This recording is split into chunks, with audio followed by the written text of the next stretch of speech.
Shalom and welcome to 2 Minutes of Torah. This year is entitled In Memory of Mrs. Finn, Aleha Shalom, Shir number 2, Aninut on Rosh Hashana. We discussed the ideas of Aninut in the first year, that an Onain is exempt from the mitzvah and actually is prohibited in the mitzvah.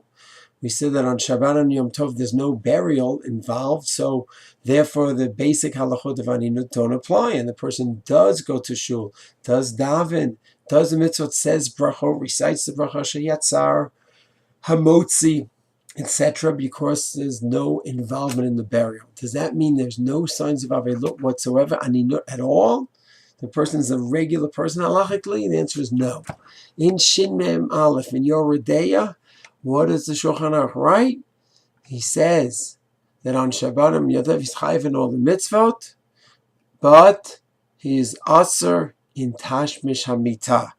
He is not allowed to be involved in tashmish hamita, because even though he's not an onain, technically, he's still to be involved in marital relations during such a period in one's life, even if it's Shabbat and Yom Tov, inappropriate.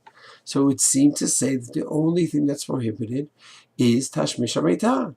Person could wash, put some more water on himself, whatever he's allowed to do on a regular Yom Tov or Shabbat in terms of washing for pleasure. He'd be able to do that. He could learn Torah, he could do everything. However, some poskim want to say, the Divrei Sofrim brings down some poskim in the Mishnah Brura, where he maintains that it's not only Tashmish Hamita, but Dvarim Shebetzina, meaning learning Torah he cannot do, wash himself for pleasure, Rechitza Shel Tanug, those are all prohibited. So yes, he makes brachot on Shabbat and Yom Tov.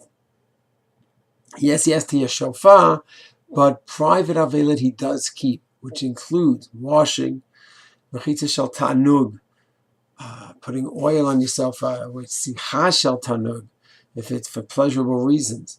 And Tashmish Hamita, relations, marriage relations, those will all be prohibited. However, in Ayin Hay in the Shulchan Aruch, the Mishnah Brura there permits Devam Shebetzina. He only prohibits Tashmish Hamita. So there turns out to be a machloket, an argument, when the Shulchan Aruch writes that Tashmish Hamita is prohibited. Is it only that? Or that's just an example of Dvam Shebetzina. Lema'aseh, Mishnah Brura contradicts himself. A person should go to Rav to talk over halacha lema'aseh. So just to summarize, during a weekday, he's a complete onain. He's not allowed to do any mitzvot aseh. Shabbat and Yom Tov, before burial, after death, before burial, he is chayav in all the mitzvot.